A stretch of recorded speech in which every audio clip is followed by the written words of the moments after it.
Yeah.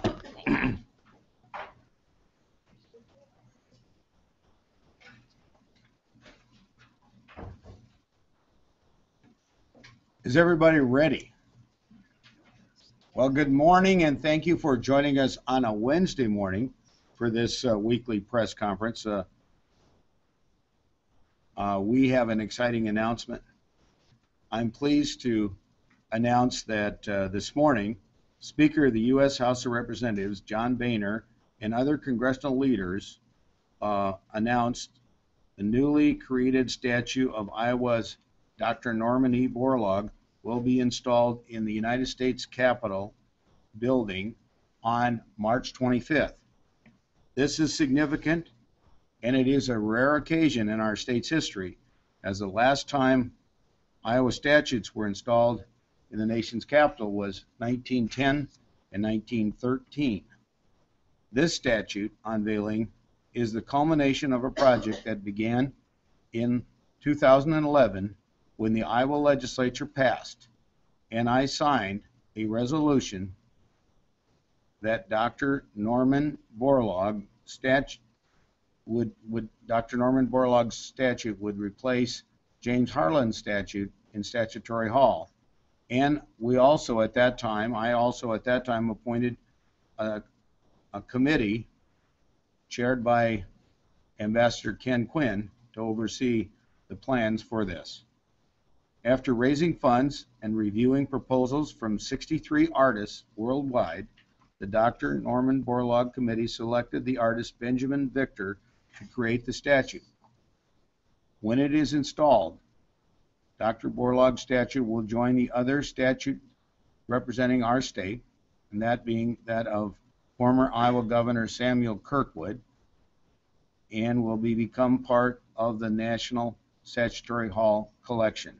The statue of Senator James Harlan will travel back to Iowa and will eventually be displayed in his hometown of Mount Pleasant. The event will also be a public celebration of Dr. Norman Borlaug's life and career. After growing up on a farm near Cresco, Iowa, Dr. Borlaug dedicated his life to conducting groundbreaking agricultural research to help feed the world. He is credited with saving 1 billion people from starvation around the world and is known as the father of the Green Revolution.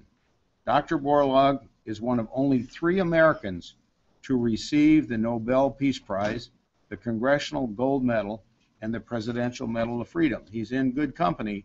The other 2 are Dr. Martin Luther King Jr. and Elie Wiesel, who was a Holocaust survivor.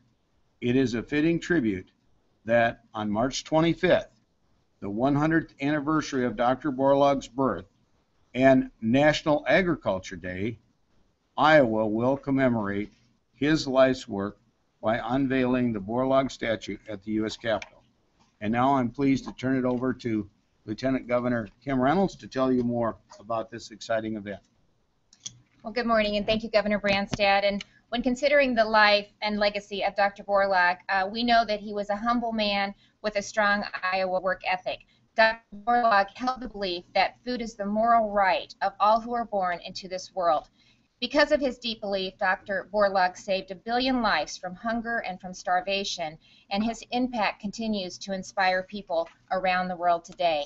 I'm pleased to share with you that the unveiling ceremony for the Dr. Borlaug statue will begin at 11 a.m. on March 25th in the U.S. Capitol in Washington, D.C.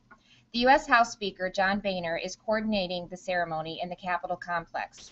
The Governor and I have been working closely with the Speaker's office to ensure that the ceremony embodies Dr. Borlaug's contributions in agriculture, innovation, and his significant advancements in the biosciences and our state's national leadership in agriculture. Dr. Borlaug's work continues to live on today, whether it is through startup companies to globally respected industry leaders in research and development. And with nearly 15,000 Iowans employed in the bioscience industry, we know that Dr. Borlaug's past work is helping us provide high quality and important jobs to foster the future of innovation. to inspire young Iowans to follow in the footsteps of exceptional role models like Dr. Borlaug. The governor and I applaud the World Food Prize and their youth education program, which serves as a national model to encourage young leaders to help feed a growing world population. The Governor's STEM Advisory Council also continues to emphasize agricultural science as part of our STEM curriculum in Iowa schools. This component is helping cultivate the necessary skills to innovate and drive productivity again in research and development, as Dr. Borlaug so expertly proved. As we honor Dr. Borlaug at the U.S. Capitol next month, the Governor and I would like to take a brief moment to thank the leaders and organizations who have really helped make this great event possible. It would be the Iowa Legislature, the Dr. Norman E. Borlaug Statue Committee, which was chaired by Ambassador Quinn, who is president of the World Food Prize Foundation, and of course the staff at the World Food Prize Foundation also.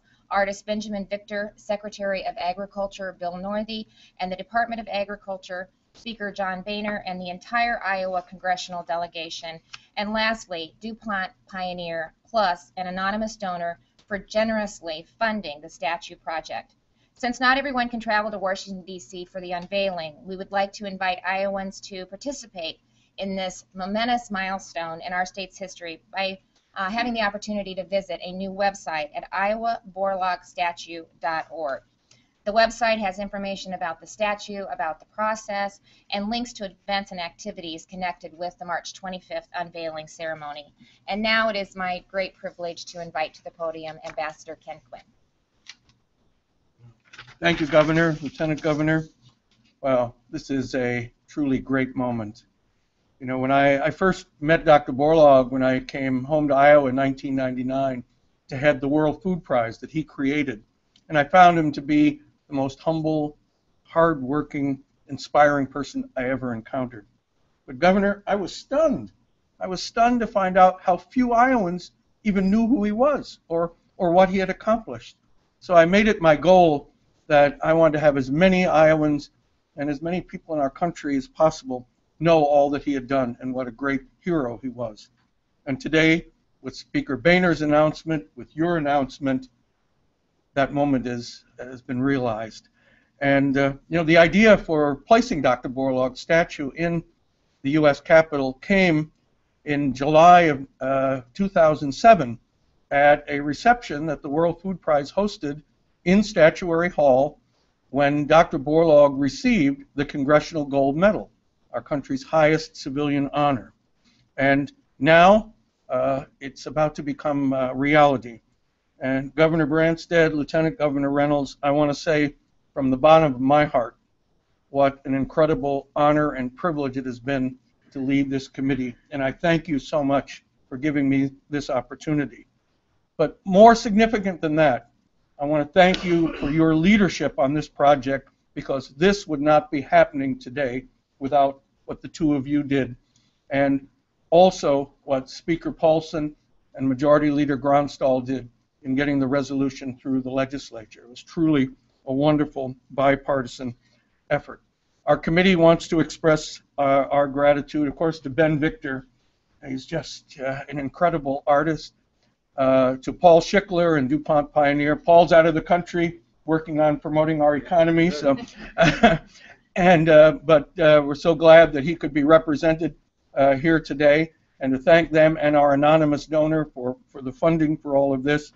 Mary County, my good friend, is back there, but you can't hide from me thanking you for all the great work you and your team and Chris Kramer and others did on this project. It's been a wonderful collaboration, and also with your staff, Governor and Lieutenant Governor, in doing this. You already heard, you can go to iowaborlaugstatue.org. Also go to worldfoodprize.org/norm, and when you go there, you'll see a video by the young woman who is stepped forward to lead the effort to get as many Iowans as possible to sort of sign Dr. Borlaug's 100th birthday card. That's Maria Belding. Maria, stand up for a second, from Pella High School, and she's about to graduate but is taking time to lead this effort. There's a video there. Go to it, and even, I think, even members of the press could write a note to Dr. Borlaug. Just say, thanks for being good copy, or something like that. And on March 25th, both Mary at the Historical Museum and we at the World Food Prize are going to have events going on all day. And the best thing is that both places, unless you've changed, is it's all free. You can come in, you can watch the website, see programs all day. She's got great agricultural art, tractors. We've got cultural dancers from Mexico, India, on the 25th at the World Food Prize. So thank you again, Governor, Lieutenant Governor, for making this day a reality, making my dreams come true. Okay, we got a short video. Yeah. I forgot. Yeah. Yeah. And now IPTV has done this wonderful video. You know, I always forget my cues. And that about what their documentary that they're doing. It's short, so. There can be no permanent progress in the battle against hunger until the agencies that fight for increased food production and those that fight for population control unite in a common effort. Let our will say that this shall be so. And to show my appreciation for this great honor, I will do my best to help make it so.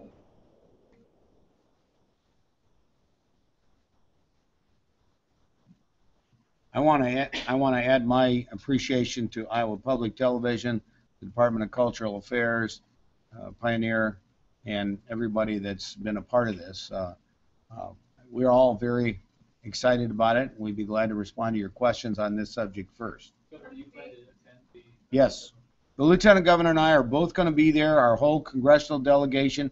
We've been working for months on there's a limited number of invitations, but we have, and I'll let Ken maybe tell you about, but we have a pretty impressive group of Iowans will be there. That's right. So it's in Statuary Hall, so limited number of seats, but we've worked to ensure that there's wonderful representation.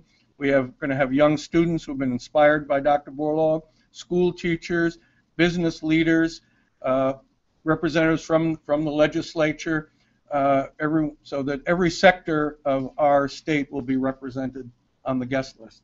Will people be able to watch this live on the website?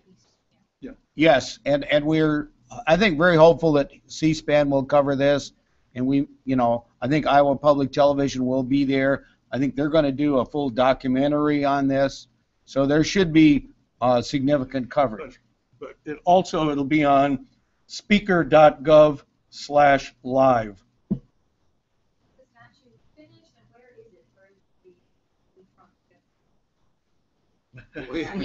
front? You stay right up here. The statue is finished. There's a final few flourishes being put on it. It's right now in Aberdeen, South Dakota, and it'll be moved from there to the Capitol in a Ruan truck.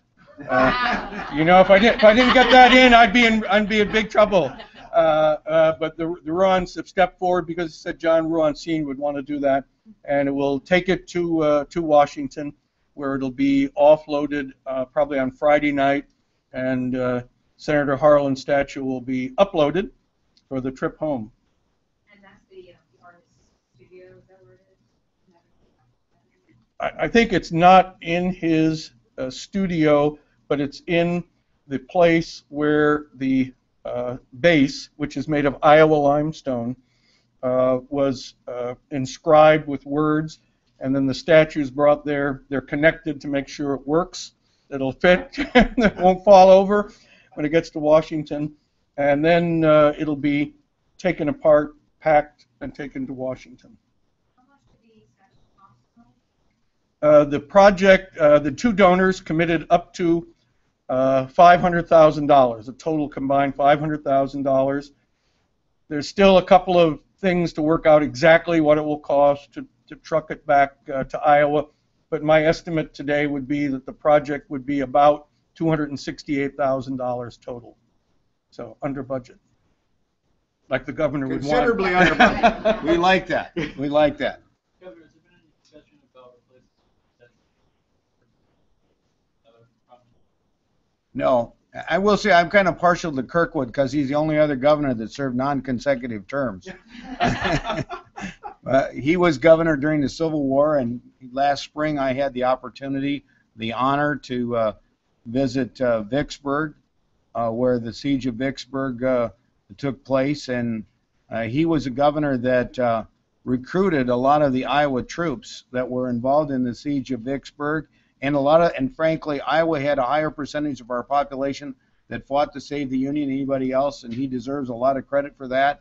And then he served 4 years during the Civil War, and then they recruited him to come back and serve another term 12 years later.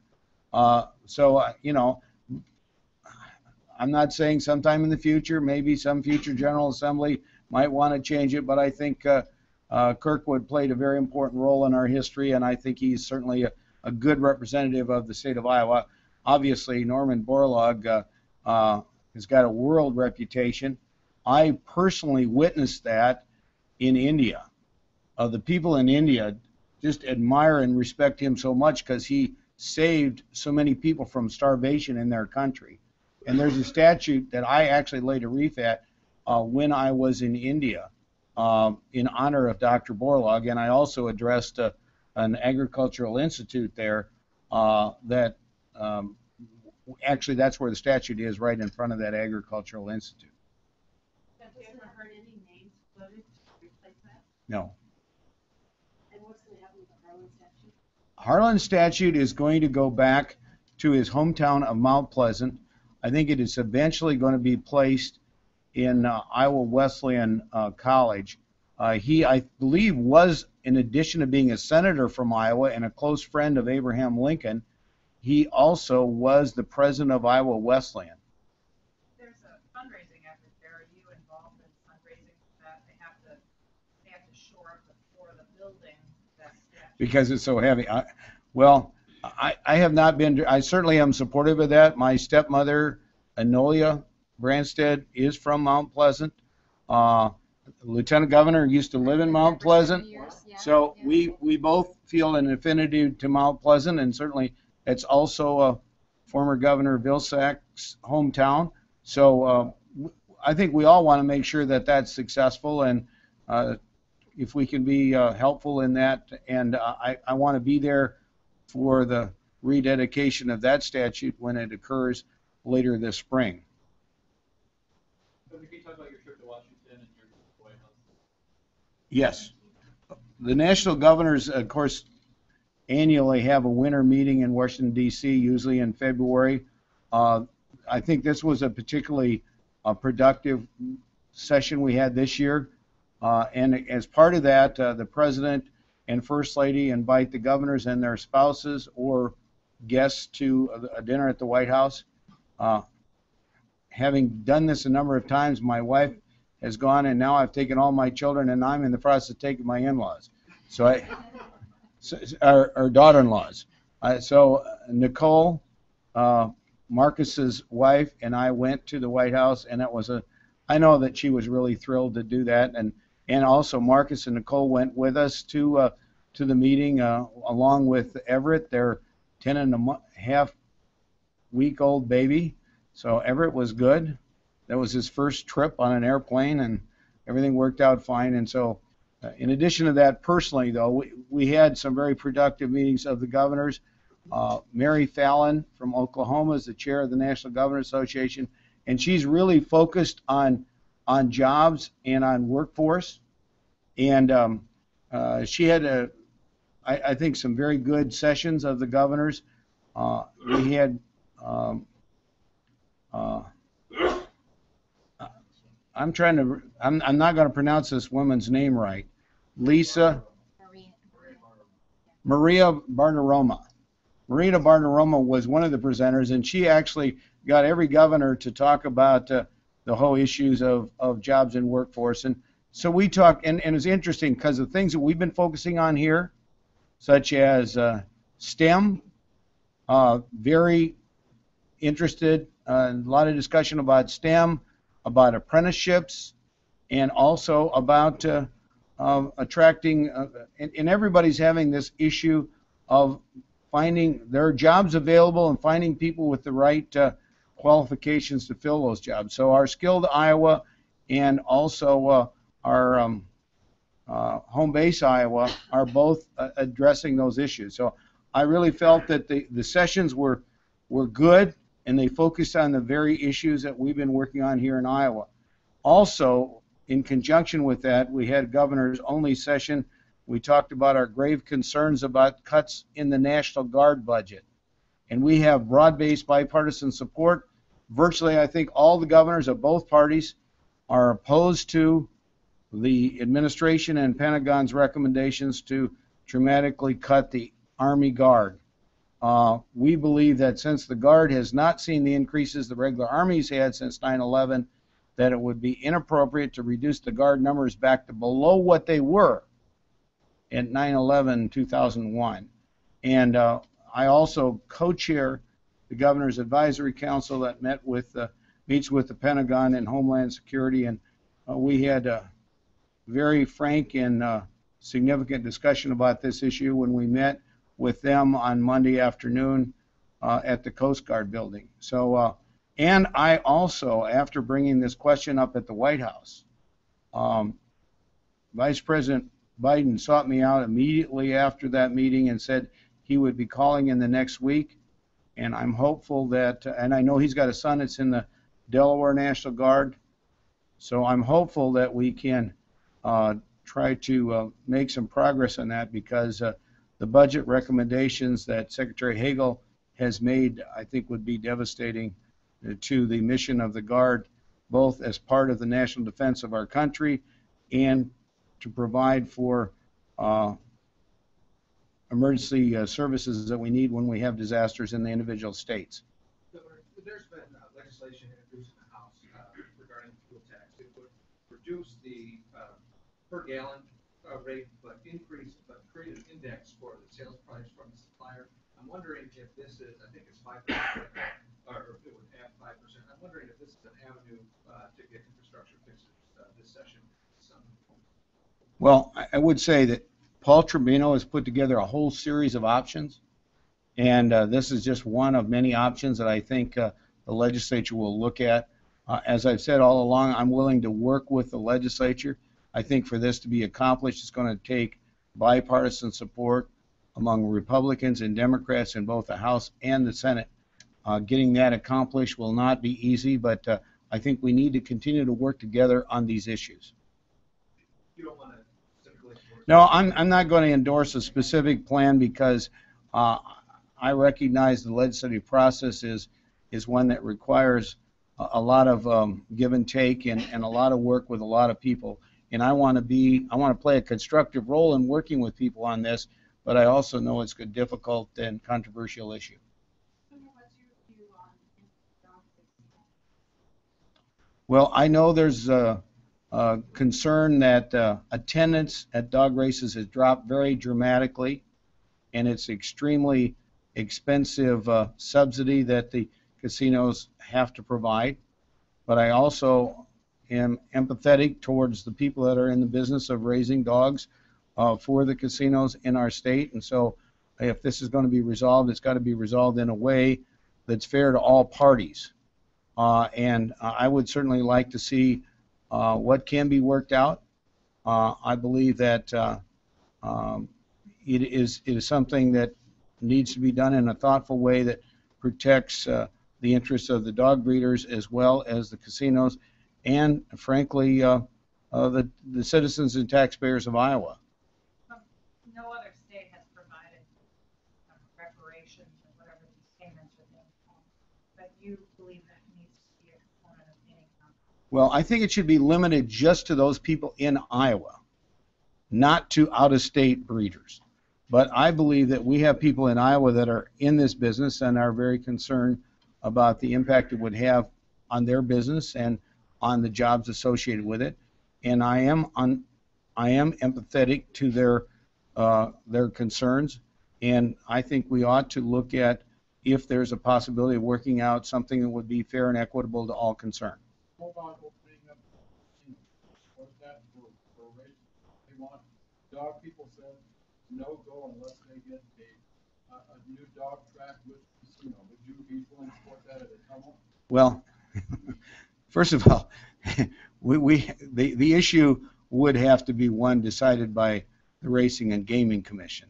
And secondly, Dog racing is a dying industry all over the country. A lot of tracks have closed. The information I've seen that attendance has dropped dramatically. I mean, like 90-some%. So that doesn't seem to make a lot of sense to then open another dog track when it's a dying industry.